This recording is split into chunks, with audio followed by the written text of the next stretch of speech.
grâce au milieu de nous. Merci pour ton onction, que ton nom soit béni. Merci pour des délivrances à travers ta parole. Quand tu as dit, tu envoyas ta parole est trouva, ta parole est délivra, ta parole est guérie, ta parole est retira des grandes forces, ta parole les amena dans les calmes. Amen. Tu as dit dans ta parole que tu connaîtras la vérité et la vérité t'affranchira. Seigneur, que cette parole affranchit, que cette parole bénit, que cette parole guérit, que cette parole donne la percée dans des familles. Merci de régner au milieu de nous, au nom de Jésus. Amen. Amen. Gloire à Dieu, nous sommes en train de poursuivre un thème très important sur ça doit changer. Trop, c'est trop, ça doit changer. Mais jusque-là, je n'ai pas encore touché, ça doit changer. Mais je suis en train de donner des bases par rapport d'abord à la famille. Ça doit changer où? Ça doit changer dans nos familles d'abord. Amen. C'est à travers de cela que nous allons s'étendre. C'est pourquoi je suis en train d'abord de parler sur la couverture spirituelle familiale. Parce que dès que nous allons comprendre l'impact de la couverture spirituelle familiale, alors maintenant on peut réclamer maintenant trop c'est trop, ça doit changer. Parce que chacun de nous doit prendre sa part de responsabilité. Amen. Amen. La couverture spirituelle, c'est une réalité. Regardez Job chapitre 1, verset 9 à 10. Regarde ce que la Bible nous dit ici. La Bible dit, l'accusateur a répondu. Si Job te respecte, à ton avis, est-ce que c'est sans raison? Tu le protèges de tous côtés comme avec une clôture. Lui, sa famille et tout ce qu'il possède. Tu as béni tout ce qu'il a fait. Et ses troupeaux couvrent tous les pays. Regarde, Job dit, ici Satan qui est en train de dire, il dit, Dieu, tu protèges Job de tous côtés comme une clôture. Il ne dit pas que tu as élevé une clôture pour protéger Job. Non, mais il dit, toi Dieu, tu es en train de protéger Job de tous côtés comme une clôture. Cela veut dire, Dieu lui-même est devenu une clôture pour Job, pour sa maison, pour sa famille, pour tout ce que Job possède. C'est très merveilleux lorsque Dieu est ta clôture, lorsque Dieu lui-même est ta protection, lorsque Dieu est ta sécurité. Qui peut te toucher? Mais il y a quelque chose qui avait fait que Dieu s'engage lui-même à sécuriser Job, sa famille, sa maison et tout ce que Job possède. C'était quoi? C'était le cœur de Job vis-à-vis de Dieu. La Bible dit Job était intègre et droit. Et il y a quelque chose encore que Job faisait en tant que la couverture spirituelle. Qu'est-ce que Job faisait? La Bible dit, à chaque fois Job appelait ses enfants, les sanctifiait, et Job élevait des autels, des sacrifices pour Dieu. Donc l'acte que Job faisait attirait directement la présence de Dieu à venir comme une haie, comme un bouclier, comme une protection. Lorsque Dieu vous protège, qui peut vous toucher? Alors, la protection de Dieu ne vient pas par hasard. Nous devons faire quelque chose pour que cette protection arrive. Alors, souvent, la protection de Dieu dans la Bible, je remarque que ça vient par la couverture spirituelle. C'est-à-dire que quelqu'un doit faire quelque chose et ça libère ce qu'on appelle la présence de Dieu. Voilà pourquoi je suis en train de parler sur la couverture spirituelle. Job était la couverture spirituelle pour sa maison. Il se protégeait lui-même, il protégeait ses enfants, il protégeait ses biens et Satan ne pouvait pas toucher Job. Et c'est pourquoi je suis en train de parler sur la couverture spirituelle dans la famille. Je dis ceci, le père, c'est le numéro 1 de la couverture spirituelle, je vais revenir. La mère, elle joue la couverture spirituelle à côté du père, c'est-à-dire l'homme et la femme. L'aîné a aussi la responsabilité de quoi? De la couverture spirituelle. C'est très important. L'aîné de la famille joue la couverture spirituelle. Alors, si la famille est nombreuse, l'aîné des filles, il joue une couverture spirituelle par rapport à ses petites sœurs filles. L'aîné des garçons joue une couverture spirituelle par rapport à ses petits frères garçons. Par rapport à ses petits frères. Les petits frères, c'est déjà garçon. Ok, on avance. Alors, écoutez encore quelque chose ici. Mais maintenant, l'aîné, il couvre ses sœurs et ses frères. C'est une grande responsabilité. Parce que la Bible nous montre ici que le frère influençait leur petite sœur à s'en aller se livrer dans le plaisir. Et c'est à cause de cela que Job n'avait pas la paix et le diable a profité pour réclamer la vie de Job. Vous voyez, là où il y a les troubles, le diable trouvera la raison pour faire quoi? Pour réclamer votre vie. Maintenant, j'avais parlé le dimanche passé que la couverture spirituelle, c'est une garantie de protection. Vous êtes garanti dans la protection. Ça, c'est la garantie. La protection est assurée. La couverture spirituelle, c'est une enveloppe, c'est un revêtement, c'est une préservation, c'est un ombrage. Alors, lorsque on est sous la couverture spirituelle, c'est comme si on est dans un confort, dans l'endroit où il fait extrêmement chaud, mais dans ces locales, il y a les climatiseurs, donc c'est le confort. Il fait tellement chaud, maintenant vous voyez un arbre. En plein désert, je donne l'exemple, il fait tellement chaud, il y a un arbre. Ça, c'est la couverture spirituelle. Voilà pourquoi Dieu avait assuré la couverture spirituelle à travers Moïse. Et cette couverture était l'ombre qui couvrait le peuple d'Israël qui était dans le désert. Quelle était cette ombre? Le matin, le jour, c'était la colonne de quoi? De nuée. Pourquoi la colonne de nuée? Parce que la colonne de nuée est composée de glace. Alors tellement il fait chaud, maintenant cette colonne avait des glaces. Vous voyez, quand il fait chaud, la glace, ça fait quoi? Ça adoucit.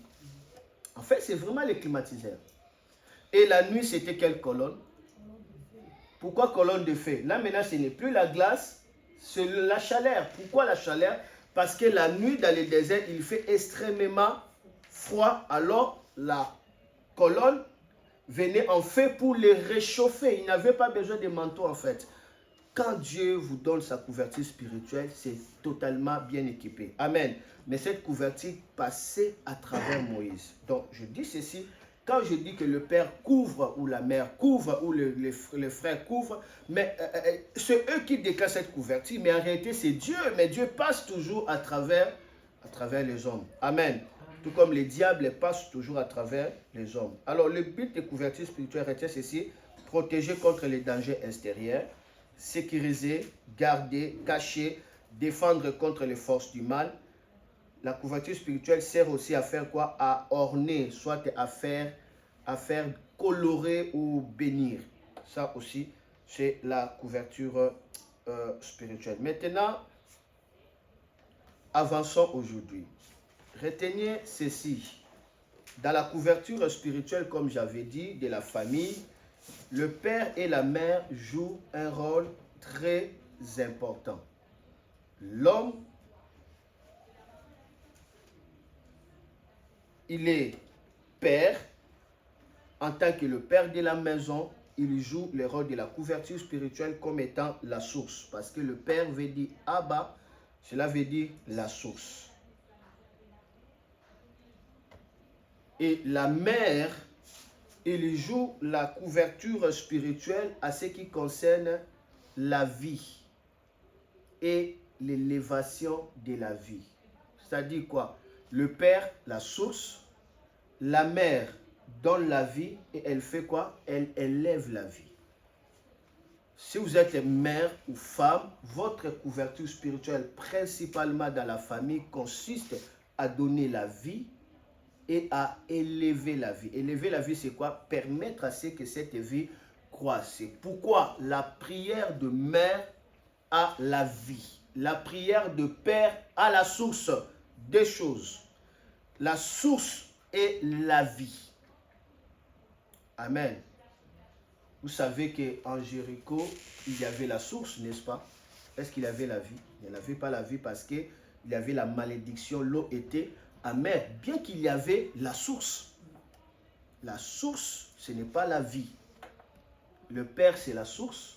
La mère, c'est la vie. Il faut que la vie et la source soient ensemble, dans la même direction. Alors, la vie sera vraiment bien.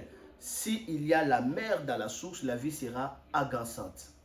Alors, quand une mère prie, il libère les facteurs de la vie dans la famille. Et quand un père prie, il libère la source.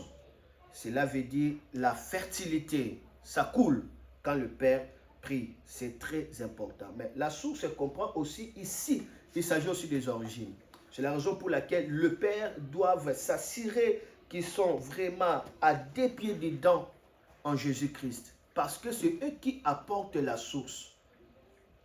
La source, en fait, c'est ce qui détermine. Amen. C'est très important. Alors, retenez ceci. Le père, en donnant la source comme étant source Abba, et la source du père dans la couverture spirituelle arrive par l'instruction. Le père, pour amener la couverture spirituelle dans la famille, il doit instruire.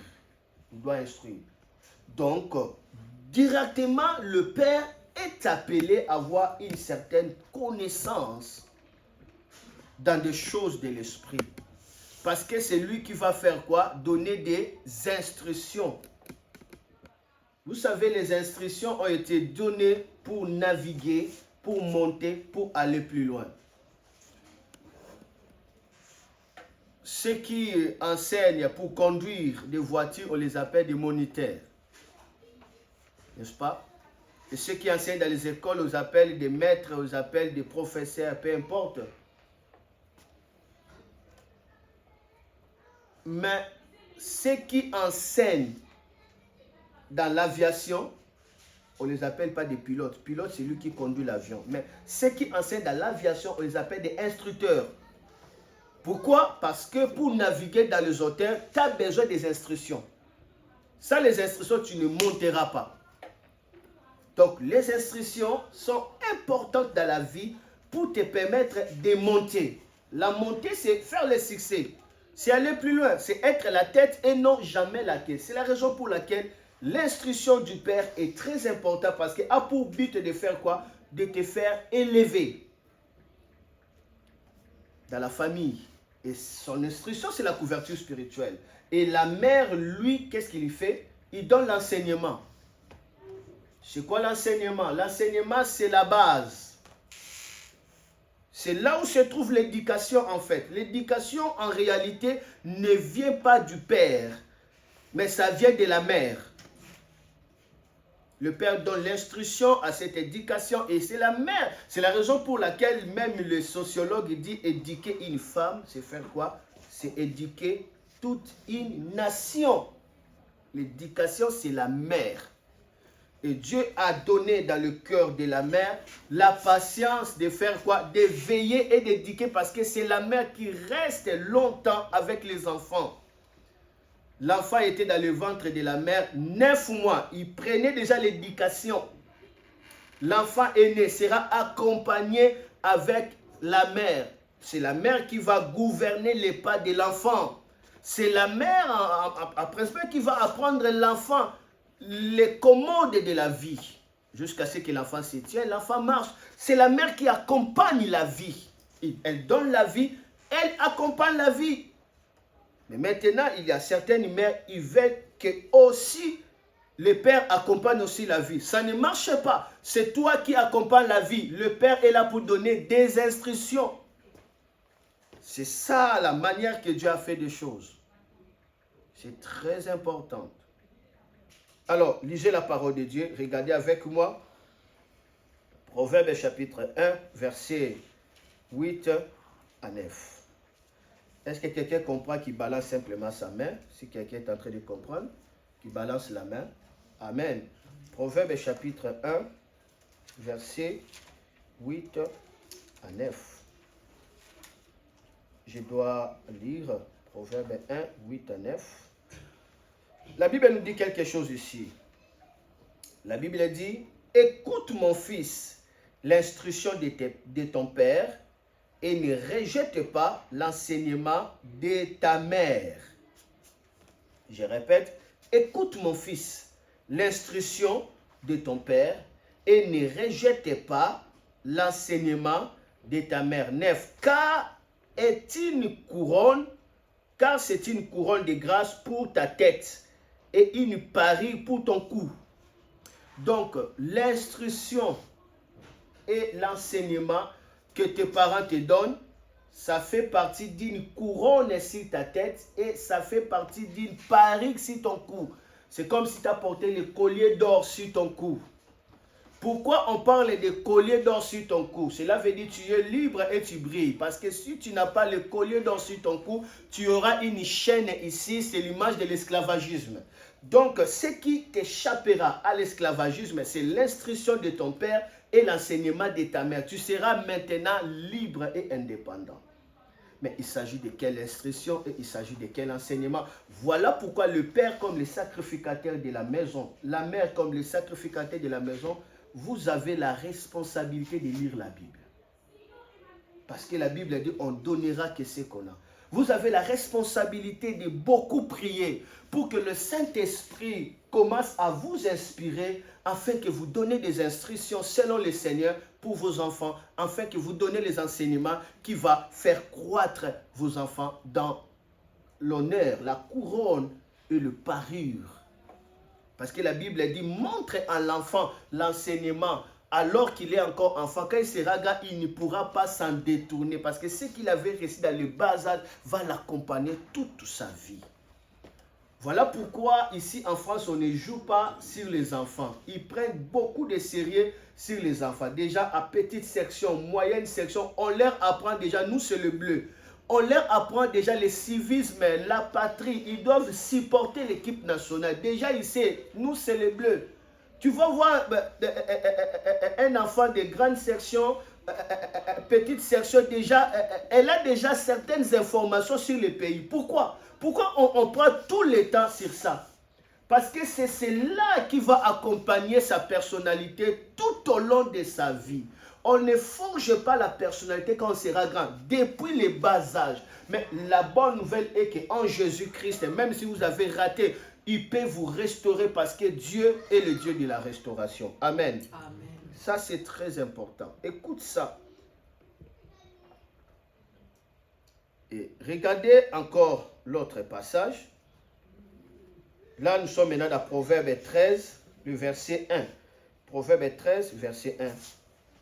Nous commençons à avancer petit à petit. Proverbe 13, verset 1. C'est la raison pour laquelle j'aime beaucoup le ministère des enfants. J'aime beaucoup le ministère des enfants. C'est important. L'enfant peut recevoir Jésus de manière authentique et ça reste dans sa vie toute sa vie. Moi, j'avais reçu Jésus à l'âge de 9 ans. À l'âge de 9 ans, j'ai reçu Jésus. Et d'ailleurs, je l'avais reçu dans la rue. Pendant que je marchais comme ça, il y avait cet homme de Dieu ici, l'évangéliste qu'ils aimaient. Ils ne le savent pas. Je crois que l'année prochaine, je dois les rencontrer. Il était encore trop jeune. Il faisait le ministère dans un terrain à Yolo Nord là-bas. C'était la campagne. Moi, je marchais. Et directement, j'ai entendu la chanson Yaka Lelo Moninga Nanga. Viens aujourd'hui, Jésus t'appelle. Et directement, j'ai quitté la rue. Je suis rentré dans le terrain à Kamina, Yolo Nord. J'avais 9 ans. Et quand je suis rentré dans le terrain, je ne savais pas, quelque chose m'a touché. Je commençais à pleurer. Je commençais à pleurer et puis je suis passé devant. Seigneur, me voici, me voici. Seigneur, pardonne mes péchés, pardonne mes péchés. Je donne ma vie à toi, je donne ma vie à toi. Je te reçois comme Seigneur et Sauveur. Je fais ce qu'on fait. J'ai été sauvé réellement avec conscience depuis 9 ans jusqu'à aujourd'hui. Je n'ai jamais couru encore. Alors qui veut recevoir Jésus, je vis encore. Mais non, ça a été tellement authentique et tellement vrai jusqu'à aujourd'hui. Donc, cette même grâce m'a accompagné jusqu'à aujourd'hui. Donc, l'enfant peut recevoir Jésus. L'enfant peut avoir déjà une ligne. La Bible dit l'enfant montre déjà quand il est petit ce qu'il sera. Il montre déjà des signes. Alors ne jouez pas avec la couverture spirituelle. Ici, je ne dis pas de donner l'instruction pour donner. Vous donnez des instructions en tant que la couverture spirituelle, les garants de votre famille. Est-ce que je peux avancer? La Bible dit ceci, Proverbe 13, 1. La Bible dit, un fils est sage, écoute l'instruction, de son père. Écoutez, un fils sage fait quoi? Écoute l'instruction de son père, mais les manqueurs n'écoutent pas la réprimande. Un fils sage écoute l'instruction de son père. Donc à chaque fois on parle de l'instruction, on l'attache toujours au père. Amen. Et il y a beaucoup de versets qui parlent de l'enseignement, c'est toujours à travers la mère, mais je ne pouvais pas donner parce que nous devons avancer. Alors, retenez ceci.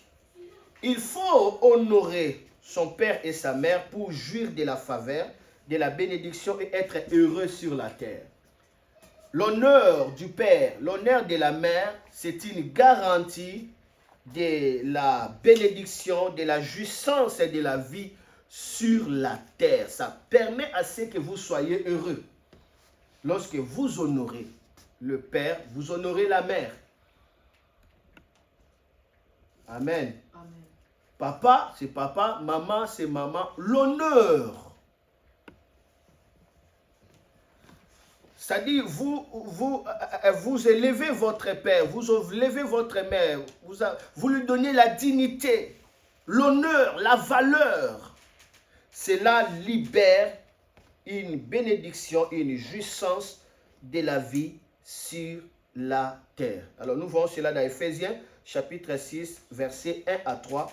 Ici, maintenant, nous commençons à naviguer petit à petit à des choses vraiment très profondes. Ephésiens, chapitre 6. Ephésiens 6.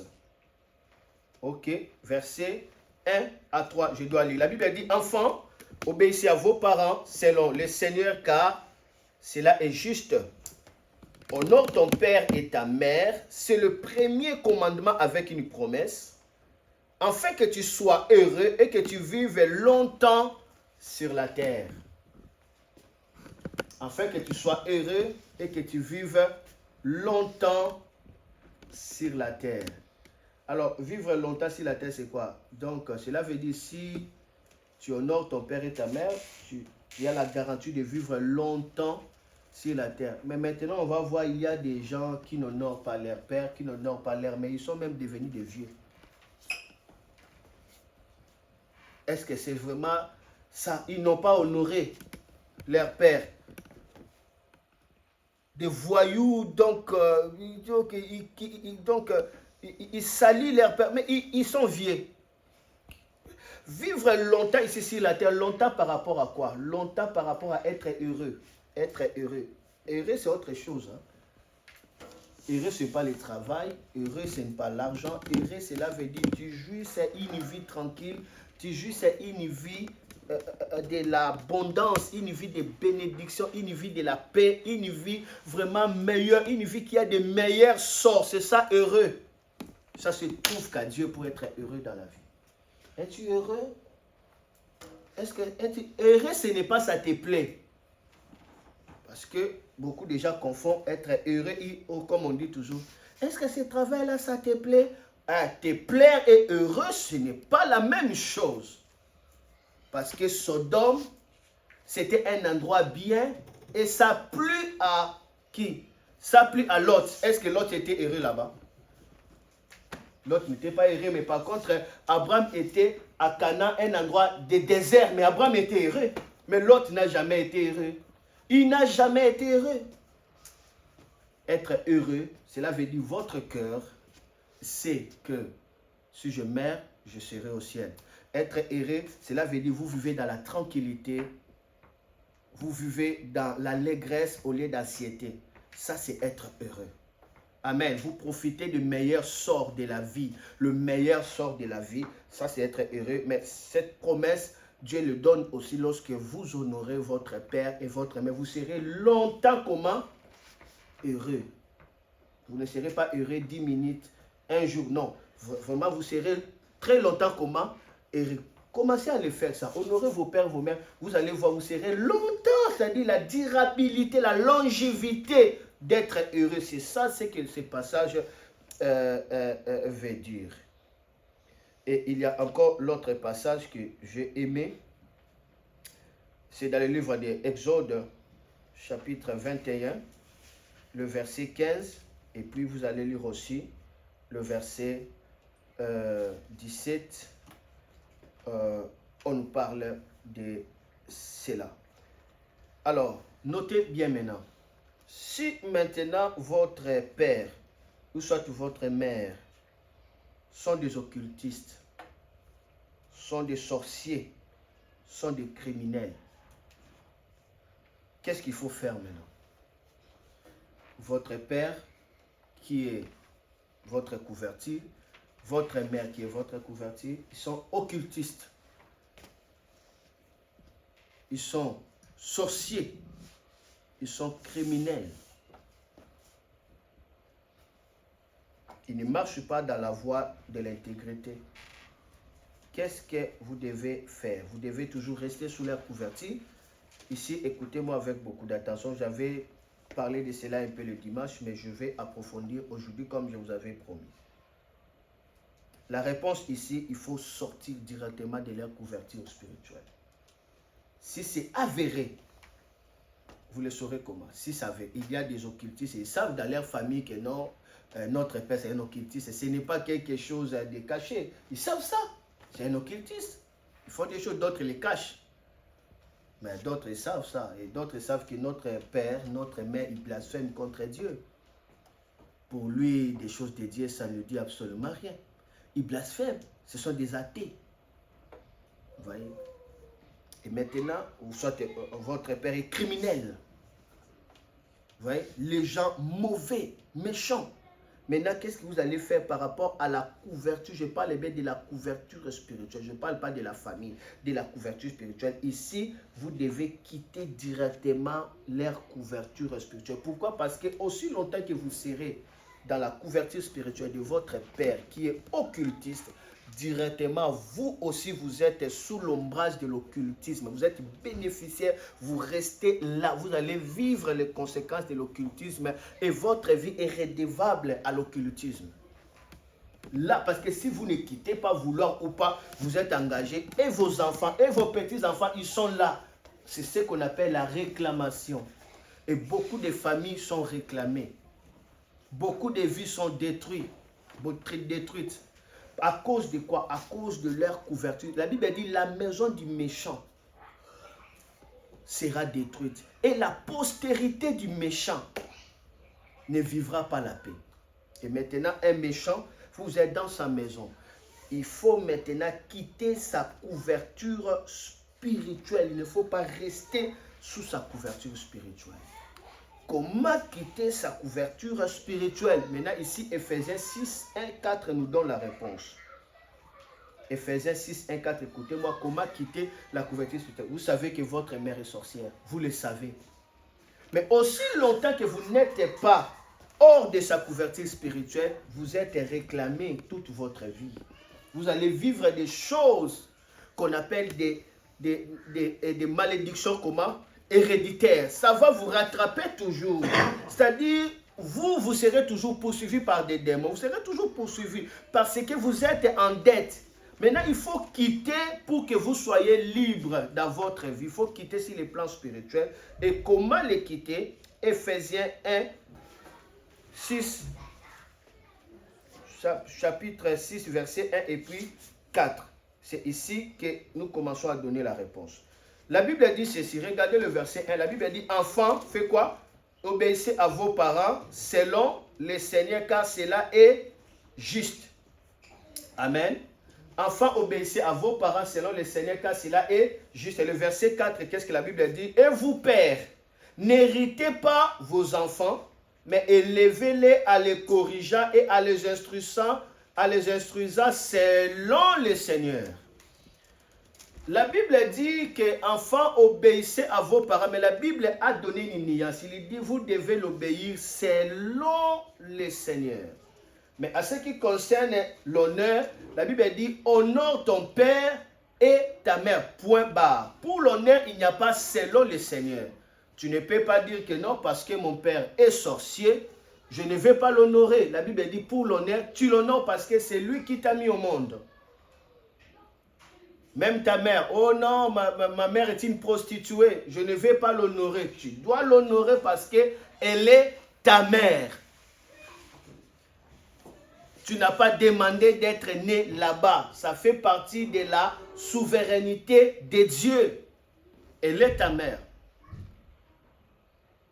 Mon père a été affiché comme un criminel. D'ailleurs, même sa photo est partout. Je ne vais pas honorer ce genre d'homme. Comme d'autres personnes lui disent crûment, je regrette d'être ton fils. Je regrette de... Hey, maman, si tu dis ça, même si tu es le ouin, tu es maudit. Tu es maudit, tu es maudit, tu es maudit. Si tu joues à l'honneur du père, à l'honneur de la mère, tu es maudit. Mais à ce qui concerne l'obéissance, la Bible dit, tu dois obéir à ton père et à ta mère selon le Seigneur. Cela veut dire quoi? Il faut que cette obéissance soit dans la volonté de Dieu. Ta mère te dit prostitue-toi. Tu dois dire, ma mère, je ne le ferai pas. Alors là, c'est permis. Ton père est occultiste, magicien. Il veut t'entraîner là. Tu ne le feras pas. C'est ici maintenant ceux qui ont reçu Jésus. Quand ils comprennent la vérité et que leur père ne veut pas qu'ils lui prient, qu'ils lui confessent Jésus comme Seigneur et Sauveur, c'est là où il y a la guerre entre le père et le fils, entre la mère et la fille. C'est là où il y a la persécution. Pourquoi la persécution? Parce que la Bible a dit, tu ne dois pas l'obéir. Tu l'obéiras s'il dit des choses conformes à la volonté de Dieu. Mais si c'est contre la volonté de Dieu, la Bible dit n'obéis pas. C'est pourquoi même la Bible dit que père, faites quoi? N'irritez pas vos enfants. Ne les provoquez pas. Et qu'est-ce que la Bible dit encore? Mais élevez-les en les corrigeant et en les instruisant comment? Selon le Seigneur. Amen. Moi, lorsque mon père m'a raconté cette histoire, quand il était venu à Kinshasa, il était très intelligent. Alors, on lui avait engagé à Sonas. À la Sonas, société d'assurance de Kinshasa là-bas.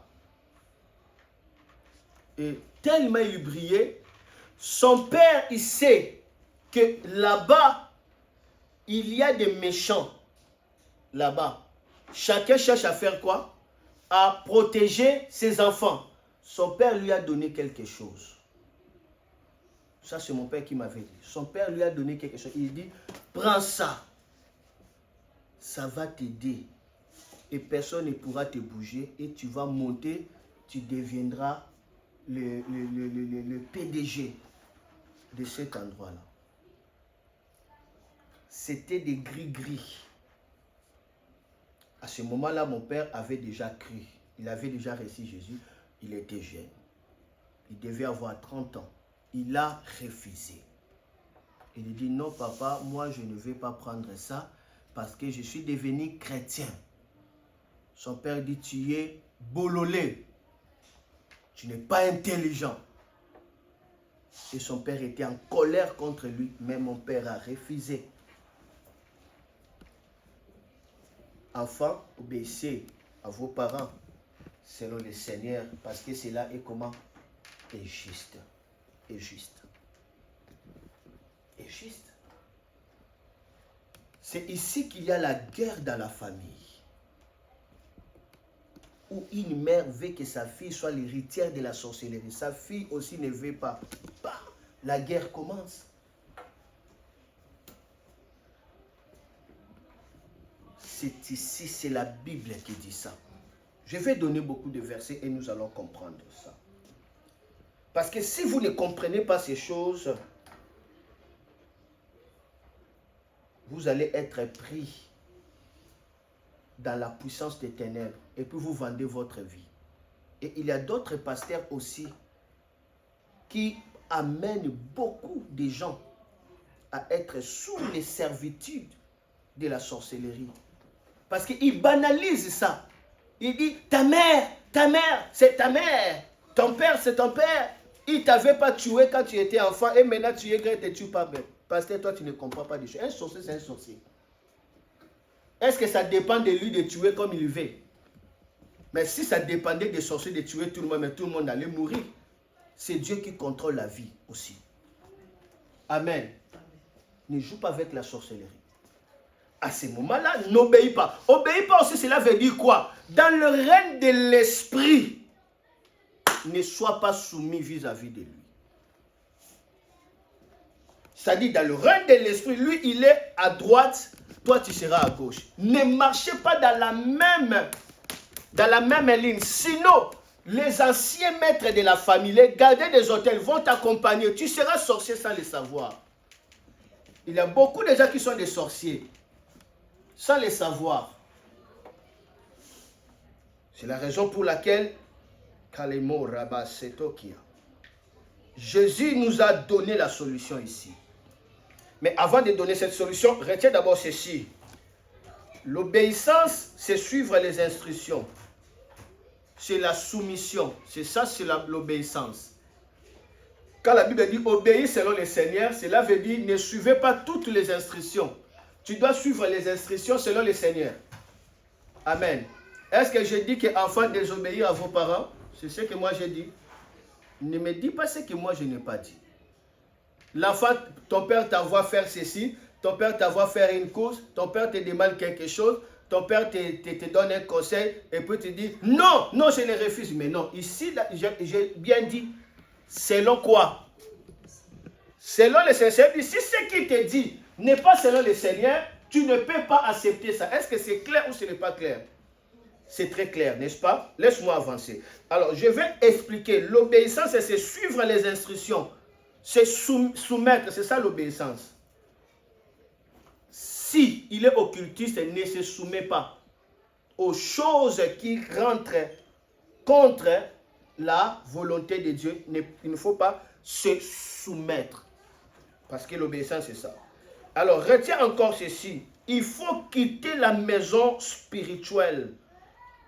Si votre parents sont des sorciers, sont des occultistes, quittez leur maison spirituelle. Pas la maison physique, mais la maison spirituelle. Cela veut dire quoi? Sur le plan physique, tu es mon père, on ne change pas. Je reste ton père. C'est une loi sacrée et ça reste comme ça. Ah oui, partout tu seras, ton père est là, tes grands-pères sont là, avec toi, ils sont là. Ils sont dans ton sang. Tu ne peux pas fuir ça. Comment tu peux fuir ça? Comment? Tel que je suis là, mon père est là derrière, mes grands-pères, ils sont là avec moi. Ça c'est dans le sang. De manière du sang physique. Mais dans le spirituel, il ne peut pas être avec moi. C'est-à-dire dans la famille spirituelle, je ne suis pas de leur. Amen. Il ne peut pas m'accompagner parce que s'il m'accompagne, je suis fini. Je suis leur ennemi. Mais dans le plan physique, ok, mais dans le plan spirituel, ils ne peuvent pas m'accompagner. Leur nuée de témoins, cette cordage-là ne peut pas être avec moi. Ne peut pas. Voilà pourquoi la plupart des enfants qui ont reçu Jésus, et parfois ils voient dans leurs rêves, ils sont tellement combattus par leurs parents. Pourquoi? C'est au niveau de la couverture spirituelle, au niveau spirituel. Est-ce qu'on comprend? Je veux qu'on puisse comprendre parce que je touche des choses très sensibles. Il faut faire la part entre la maison spirituelle et la maison physique. Dieu dit à Abraham dans Genèse 12, il lui dit quoi? Quitte la maison de ton père, la patrie et tout de ton père. Dieu n'avait pas dit de quitter de manière biologique, mais de manière spirituelle. Il devait quitter parce que son père était un occultiste. Son père était l'idolâtre de Babylone, de Dieu Baal. C'est là où Abraham vient. Ancré vraiment dans la sorcellerie. Il faisait des cultes devant des arbres sacrés. C'est là où Abraham vient. Et lorsque Dieu dit à Abraham de quitter, cela veut dire qu'il doit quitter cet héritage spirituel de leur famille. Mais on va voir qu'Abraham n'avait pas quitté de manière biologique. Pourquoi? Parce que le fils d'Abraham, Isaac, quand il voulait se marier, Abraham a dit quoi? Je ne donne pas crédit aux fils des Cananéens. Ils se comportent mal. C'est par rapport à leur culture. Il dit quoi? Allons dans la maison de mon frère, de mes frères, dans ma famille, trouver une femme pour mon fils Isaac. N'est-ce pas? Donc, pour Abraham, des belles filles sont où? De leur famille, n'est-ce pas? Il a préféré aller dans la famille. Donc, il avait quitté spirituellement, mais il n'avait pas quitté de manière physique, biologique. Et on va voir même Isaac lui-même aussi. N'est-ce pas? Hein? Même Isaac et Rebecca, n'est-ce pas? Ce sont de la même famille là. Lorsque maintenant, on voulait donner une femme à qui? À qui? À Jacob. Qu'est-ce que la mère avait dit? La mère avait dit, les gens de cet endroit, les filles de cet endroit sont des mauvaises vies. C'était ça même la raison qui avait fait que Ésaü ne reçoit pas son héritage. Pourquoi? La Bible dit que Ésaü allait toujours aimer des filles de cette nation-là, cananéenne, et il allait aussi avec des filles d'Ismaël. Et cela faisait toujours des soucis à sa mère. Et sa mère a gardé ça dans son cœur. Lorsque l'occasion est arrivée, maman le bayo karangate, il y a l'ingazo basi ya oyo, la boaxie, Jacob, son héritage, lui a donné l'héritage à Jacob. À cause seulement des femmes. Ils avaient quitté spirituellement, mais leur sang était attaché dans leur culture. Faites la différence. C'est pourquoi Jacob, Rachel va dire à Jacob de faire. Rebecca va dire à Jacob d'aller quoi? D'aller chez son oncle, c'est-à-dire son grand frère, aller trouver une femme là-bas. Donc, ils ont quitté spirituellement, mais pas physiquement. De la même manière aussi, lorsque Dieu a visité Jacob, qu'est-ce que Dieu a dit? De quitter la maison de là-bas, n'est-ce pas? Ils ont quitté spirituellement, mais pas physiquement. Est-ce qu'on fait la différence? Hein? Lorsque Dieu te dit, ici tu dois quitter la maison de ton père s'il est occultiste, cela veut dire sur le plan spirituel, tu n'es pas son fils. Dans les héritages de la spiritualité, tu n'es pas son fils. Parce que si le plan spirituel, tu es son fils, être son fils, et si le plan spirituel, quand tu te soumets dans tout ce qu'il dit, même qui ne cadre pas selon le Seigneur, directement, tu seras toujours attiré, Que le Seigneur m'aide à être un peu clair, parce que je vois que je vous donnerai aussi le temps de poser la question. Ça me reste 10 minutes pour terminer. Je dis premièrement comment quitter. Il faut retenir ceci. Il faut obéir selon le Seigneur. Deuxièmement, il faut quitter la maison spirituelle, l'héritage spirituel de votre famille. Troisièmement, il faut chercher une autre couverture qui est supérieure que la couverture de votre père ou de votre mère, si vous voulez quitter sa couverture spirituelle. Maintenant, comment tu vas chercher? Ton père te cherche le problème. Hein? Ton père te cherche le problème. Il veut te maudire. Il veut te bloquer. Tu vas fuir où? Tu vas fuir chez son grand-père s'il est vivant. Vrai ou faux? Vrai, n'est-ce pas? Si tu es maintenant chez son grand-père est qui devance ton père? Hein? Et ton père? Ton grand-père est qui devance ton père? Et son père, n'est-ce pas? Si maintenant tu te caches derrière ton grand-père, lorsque ton père vient pour te faire du mal, il trouve qui? Il trouve son père. Il se soumet lui aussi. Quand il se soumet. Mais maintenant, si aussi ton grand-père est sorcier, tu vas fuir où? Parce que si tu le fuis là, c'est comme si le crocodile a fui la pluie. Il va rapide pour aller dans l'eau. Tu as fait la même chose. C'est ici la meilleure manière, lorsque vous remarquez qu'il y a des antécédents sorcellériques, l'occultisme, la meilleure manière, c'est de fuir dans la paternité spirituelle. Là maintenant, chez un pasteur, un vrai homme de Dieu, vous vous cachez sous sa couverture spirituelle. Directement, cet homme-là, il devient votre père. Dans la couverture spirituelle. Maintenant, quand il est votre père, c'est qui va vous aider. Vous devez suivre ses instructions. Si vous loupez seulement quand on vous touche, directement vous êtes écrasé. Parce que vous êtes déjà sorti de l'air sec. On commencera à vous poursuivre parce que vous êtes l'ennemi sur le plan comment? Spirituel. Voilà pourquoi, pour que Dieu puisse protéger Abraham, Abraham a quitté la maison de son père. Dieu lui-même va le visiter comme un Melchisedec. Il est venu comme un père pour que Abraham reçoive maintenant la bénédiction, parce qu'on devait bénir Abraham. C'est pourquoi Melchisedec est venu physiquement. Il a fait quoi? Il a béni Abraham, parce qu'Abraham avait besoin d'une couverture spirituelle. Et c'est Melchisedec qui était devenu sa couverture spirituelle. Et puis ça serait maintenant les hommes qui vont couvrir, les hommes de Dieu qui vont continuer à couvrir les couvertures spirituelles. Amen. Ne dis pas comme Abraham que non, Dieu toi-même soit ma couverture spirituelle. Non, Abraham n'avait pas personne. Il avait, il n'avait pas un autre homme qui était serviteur. Il n'avait que Dieu, Dieu lui-même. C'est pourquoi Dieu s'est fait chair vraiment pour visiter Abraham. Pour dire que la couverture spirituelle même de Dieu passera toujours par des moyens physiques. Amen. Pour vous toucher. Je crois que je peux me limiter là. On pourra continuer. On pourra continuer plus tard. Mais retiens quelque chose ici. Jésus va dire beaucoup de choses. Dans Matthieu 10, à ce qui concerne des maisons dans lesquelles il y a une force du mal qui s'oppose à Jésus. Et Jésus va dire dans Matthieu 10 ici, il dit dans cette maison-là, il n'aura pas la paix, mais il aura quoi? L'épée. Pourquoi? Parce que le père sera contre son fils, la mère sera contre sa fille. À cause de qui? À cause de Jésus. Voilà pourquoi ceux qui ont reçu Jésus, si leurs parents ne croient pas directement, leurs parents commenceront à faire quoi? À les maltraiter. C'est là où il y a la persécution. Et Jésus dit, si vous êtes dans cette famille-là, ne cherchez pas la paix, mais l'épée. Parce que si vous cherchez la paix, cela veut dire que vous allez régner Jésus. Voilà pourquoi Jésus va dire, quiconque me régnera dans cette génération, je le régnerai devant mon Père. Et il dit, ne pense pas que dans une maison, je suis venu amener la paix, mais l'épée. C'est-à-dire, deux sera contre trois. C'est-à-dire, ici, toi, tu as reçu Jésus.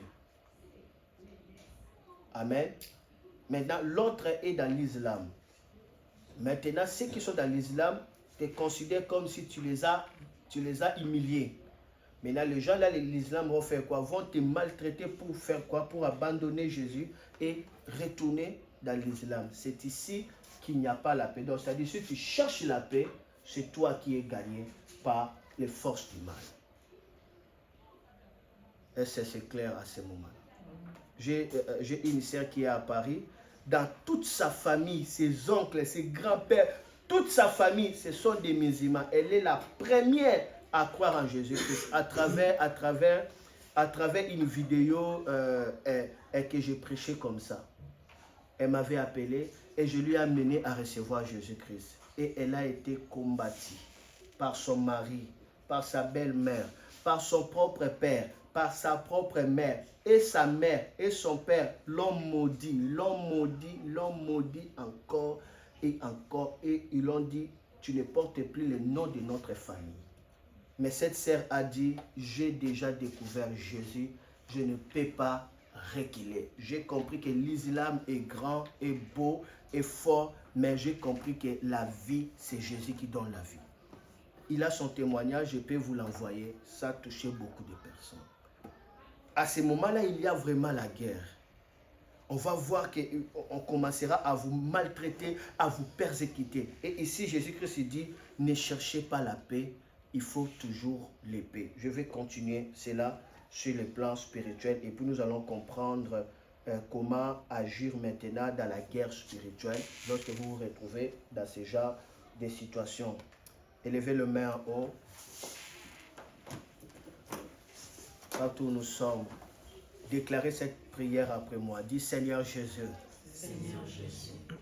c'est toi qui es le chemin. Tu es la vérité. Tu es la vie. Où irai-je loin de ta présence? Tu donnes la vie en abondance. Tu donnes le ciel comme un cadeau. Merci de sauver ma famille. Utilise-moi comme une couverture spirituelle